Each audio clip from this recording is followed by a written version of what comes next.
Nakakalungkot dahil binigyan ho kayo ng pribileyo mag-distribute ng tubig, pero ginagancho niyo naman po ang publiko.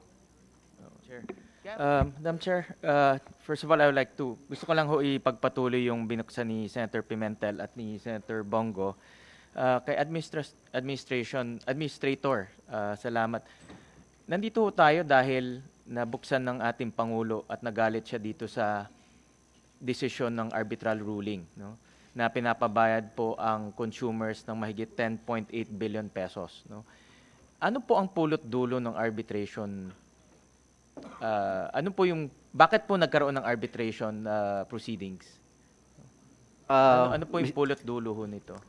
Sir, I cannot answer for the position of those who have made the earlier filing of the arbitration, but I can only speak for the present, sir. So, okay lang po, dahil yung carry over naman ho to eh. Kung ano yung nangyari dati sa MWSS, dala-dala nyo rin ngayon eh. No? So ano ho yung mga kasong na hindi ho nagkakaintindihan between MWSS and the concessionaires? sa ngayon naman po, Hindi na pinayagan magtaas ng rates eh. yun po yung during that time nung 2015 na nag-file yung yung concessionaires dahil po yung sa rate rebasing po, so it was regulated by the MWS then that time to not to implement po yung rates po during that time. Bakit po? Bakit hindi? Pero ngayon po, nag-implement po kami. We have also imposing, the regulators is also imposing, kaya po nagkaroon tayo ng deferment of the price hike o cost of water this 2018. Pero So, yung arbitration, bakit ho nagkaroon ng arbitration? Ano po yung kasama po yun sa provisions of the concession agreement. Oo nga, pero may pinag-aawayan kayo eh. Correct? Yun po, yung dahil po ano doon yung pinag-aawayan? Yun po yung hindi po na ibigay na increase. Bakit hindi ho binigay? Yun po yung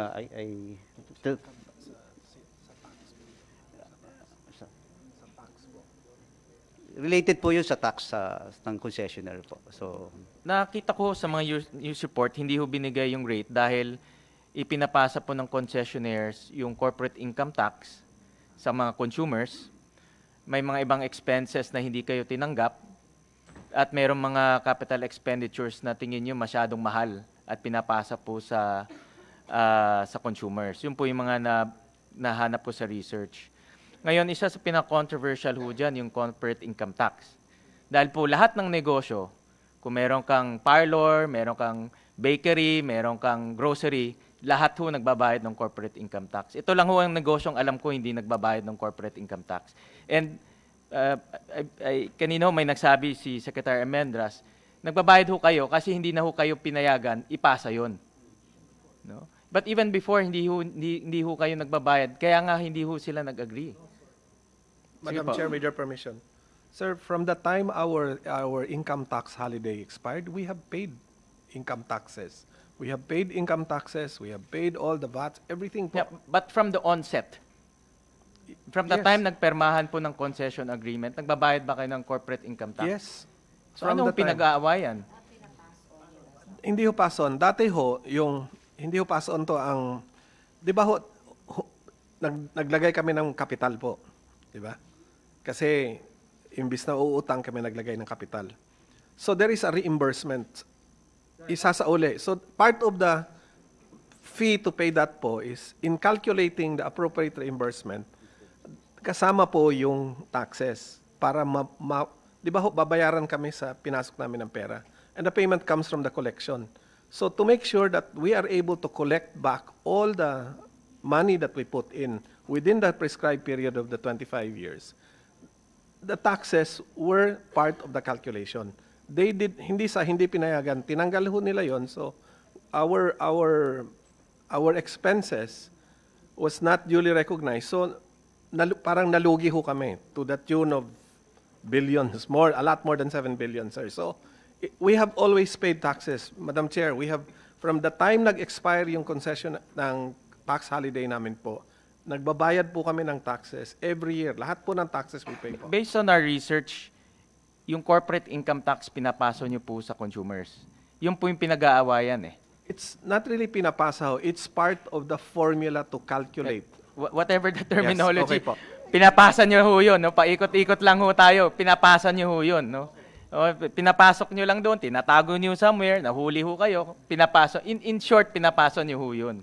No? Yes, sir. It's as per agreement, as per the contract, it is part of the... Hindi po namin tinatago yon dahil nga... Correct nga ho. Kaya nga, ito lang ang negosyo na alam ko na hindi ho nagbabayad ng corporate income tax. No? Kahit na bakery ho, kahit na salon, nagbabayad ho yan ng corporate income tax. Kaya ho tayo nag-aaway eh. Kaya ang gobyerno at ang concessionaire ho nag-aaway dahil hindi ho nga nagbabayad ng corporate income tax. Ngayon, dito po sa presentation ho ni Dr. Lazaro, dun sa rate adjustments, can we flash that? In section 9.4 of the concession agreement, nakita ko ho dito na part doon sa na kasama ho dito sa concession agreement is business taxes. No? Tama po ba? Tama po. Dito sa sa concession agreement, aside from the capital expenditure, pinayagan po ng concession agreement na ipasa yung business taxes. Tama po. Ngayon, kanina ho, Dr. Lazaro, can we flash that rate adjustment? Nasa dulo ho yan. Sa dulo. Binasa ko ho kasi yung Sige pa. makapal yung Apa. presentation. Sa dulo siya. Sige, malayo. Sige. Faster. Yeah, malapit na. Kapal to, parang... Lumampas na. Before.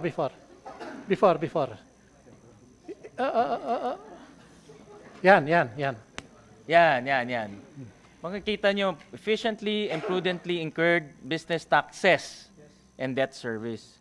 Ngayon, nasabi nyo ho kanina na during those times, you availed services of experts, no? Accra Law, Cleary, Gottlieb Law, DOJ, OGCC, pati Presidential Legal Council. Sa dami po ng abogado, bakit ho nakalusot ho to? Ordinary bakery ho at ordinary salon nagbabayad ng business taxes. Ba't ho pinayagan ng mga abogado ho to? Mabuti po. I'm very Sa happy. dami ho ng abogado, nagtataka ko, ito simple, 2 words lang ho, pero ang impact ho nito is 10 billion to our consumers. No? 2 words lang, pero ngayon, nagkakaproblema ho tayo. Paano ho nakalusot tong 2 words na ito? I'm glad ho na you mentioned yung mga abogado at saka kasi ininyero lang ho ako eh. Ang totoo, yung business taxes na makita, kasi alam ko pinag-uusapan na parang noong business taxes, as an engineer, I'm not really sure what it means. No? And I guess I can be excused for not knowing, no? Because, okay. But anyway, I don't really know kung bakit nakalusot. Siguro ho ganito ho yan eh. Meron din ho aspetong ganito eh. Sandali ho lang. Okay. Kasi ho bidding ho ito eh. In other words, nung time ho yun, ang parameter, magkano sisingilin ninyo sa tao para sa tubig. Yun ho ang bid parameter. Kaya actually ho, yung mga assumptions, malaking bagay ho yun. Pagka ho, itong business taxes is recoverable, it will lower the bid price. Ang totoo ho niyan, nung nagpabid kami, ang presyo ng tubig, 10 piso more or less. Nung nagbid, ang amin hong bidding, anong discount na bibigay ninyo? Ang nanalo ho sa East Zone, 75% yung discount. Kaya yung tubig ko sa East Zone, dati 10 piso, naging 2.50 na lang. Sa West 2 naman, ang discount 50%. Kaya yun hong 10 piso na sinisigil ng gobyerno, 5 piso na lang. Tinawag nga ho kami sa Senate. Sinabi, ang mahal-mahal pala lang sinisigil ninyo. Yung konsesyonaryo, 2.50 lang, saka 5 piso, ang gobyerno 10 piso. So, anyway, what am I saying? In other words, if this were not that, they probably would have bidded higher. So meron din hong benepisyo yan. But you're right. Actually, I do not know the answer. In fact, Dr. Lazaro, Senator Gatchalian, let me just maybe put things in perspective. Every person to be consulted in a particular agreement have their own expertise to bring to the table. So maybe Dr. Lazarus is more on the engineering part, correct me if I'm wrong. So the legalities, and when it comes also to certain fees and exemptions, maybe were advised by a particular law group or an accounting firm. And maybe at that time, the reason is to make it more appealing to investors to come to the table because it's such a big investment and a big risk. Kaya, tinapon nila yung incentive na, o pati yung corporate income tax, pwedeng ma-excuse. Maybe, to attract investors. At that time, remember, the country isn't in an economic situation as we are now. Now, the big question is, why did we continue to give them the same incentives when the situation has turned already to favor the what do you call this? The status, the economic status of the country. Maybe yung 2012, sino yung mga pumayag na mag-extend yan with the same incentives to them, even if fiscally the Philippines is in a healthier position. We could have negotiated for something more advantageous. So sino yon ng 2012? Sino yung dating chief ng MWSS? Natatandaan ba natin kung sino yung dating chief at kung sino yung dating chief CEO ba? Ma'am, the extension I think was in 2009. Administrator Aliado was the one who administrator signed. then. Yes. Administrator. So 2009 pala. Okay. Just to follow through with your chain of thought, in fact, in 2002, the Supreme Court had a ruling versus Meralco, in which case, sabi ng Supreme Court, bawal i-pass on ng corporate income tax sa mga consumers. At sabi ng Supreme Court, i-refund nyo 28 billion pesos sa ating mga consumers. Yan rin ang naging basis ng MWSS para wag payagan ang mga concessionaires ipasa. No? Kaya rin yun nagkaroon tayo ng ganitong arbitration proceedings. But my point of the matter, Madam Chair, is even ng Korte Suprema ang sabi, bawal ipasa. Pero sa dami ng abogado, na isaksak pa itong business taxes provision dito ho sa kontrata. Kaya ang nasa isip ko, baka merong last minute na nagsaksak dyan. Kasi halos wala nang binabayaran. Capital expenditures, papasa. Utang, ipapasa. Corporate income tax, ipapasa. Meron pa ho nga, according sa mga news report, pati pang basketball, pinapasa. Pati donation sa mga charitable organizations, pinapasa.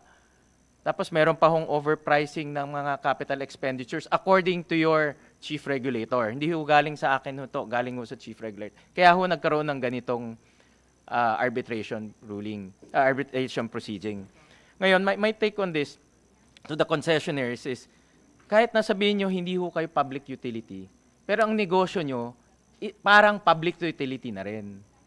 At pag public utility, kasama ho dito ang tiwala ng taong bayan. Pero dahil nga, pinasok nyo pati pang basketball, pati pang charitable events nyo, paano ho kami magkakaroon ng tiwala ho sa mga concessionaires? Parang lumalabas ho ngayon, kung makakalusot. Nahuli. So, inakyat ngayon sa arbitration. Yun po ang nangyari ho dito eh.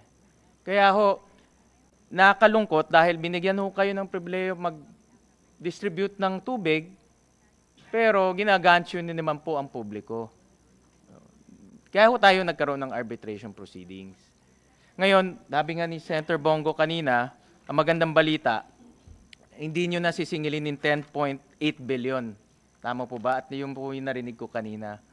Gusto ko lang humalaman sa ating mga concessionaires. Ibig ba sabihin nito, papayag na rin kayo tanggalin itong business taxes sa concession agreement? At parte na rin ho yan ng pagtanggal ng iba pang mga onerous provisions? Kasi we need yun na eh. Parang sinabi nyo na, hindi naman namin kailangan itong business taxes. Pwede nyo bang sabihin for the record, tatanggalin na rin ho to sa kontrata? Para Pakisagot, Mr. Estrellado. Sir, ulitin ko lang ho rin sinabi ng presidente namin kahapon sa Kongreso. Willing ho kaming to sit down with MWSS at pag-aralan lahat ho ng terms na the government finds objectionable dito sa concession agreement, including ho yung provision sa recoverability ng taxes. Ang hinihiling lang ho namin is makababigyan pa rin ng karampatang return doon sa mga investments ng ating mga shareholders. Problema yung return, pero let's be clear, in business taxes, yung pang basketball nyo, pang art, meron mga nakita mga iba-ibang mga gastusin na wala namang kinalaman. Basketball, wala namang kinalaman sa distribution ng tubig. Tama ho. Ngayon pa lang ho, actually, dalawa-dalawa yan. Kami mismo, mga donations ho, mga sports events, hindi na ho namin yan sinasali. Nilalagay nyo kasi doon, Maynila donates, pero si Juan de la Cruz nagbabayad. Hindi ho, tinatanggal ho yan. Unang-una, 2 beses. Una kami nagtatanggal kasi sinasubmit ho namin sa regulatory office yung expenses for recovery. So bukod doon, sila din sinasala din nila. So baka may makakita pa sila na hindi pa namin itatanggal. Nagtatanggal din ho sila. Ang nangyari ho kasi, sir, nahuli ng chief regulator. Kaya nagkaroon tayo ng ganitong gulo. Yun po ang nangyari. Ang sinasabi ko lang, na-violate ang public trust in my view. Because binigyan kayo ng pribileyo para mag-distribute. Maybe legally hindi kayo public utility because of your concession agreement, but you're acting like a public utility. And that's what I want. Gusto ho namin malaman na yung pag-waive nyo ba, ibig sabihin tanggalin nyo rin itong business taxes. Sa akin, tingin ko dapat tanggalin.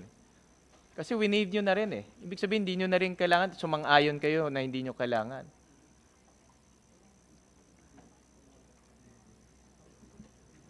Your Honor, on the side of Manila Water, yes, we are willing to discuss how to effectively do that po.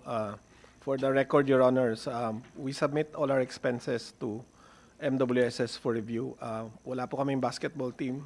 We make sure po na all our expenses, even po our regulatory compliance po in the international scene, hindi po namin sinacharge. So, just on going back to the taxes po, we are more than willing to discuss. Yesterday po, Congressman Defensor suggested a formula already, and I think all the parties took note of it po. So we will, as we have said po, we are more than willing to sit down and negotiate po. In short, for the record, from the concessionaires, open kayo na i-renegotiate from then on ang kontrata. At kasama dito yung pagtanggal nitong business taxes. Is that as I said, sir, since 2013, hindi na po namin pinapasa ito. Hindi na kasi po. pag inayos po itong concession agreement at tinanggal to, wala na hong away, wala nang arbitration case, wala nang litigation. Yes, sir. Yun lang naman ang nangyari, kaya tayo nandito eh. Yes, sir.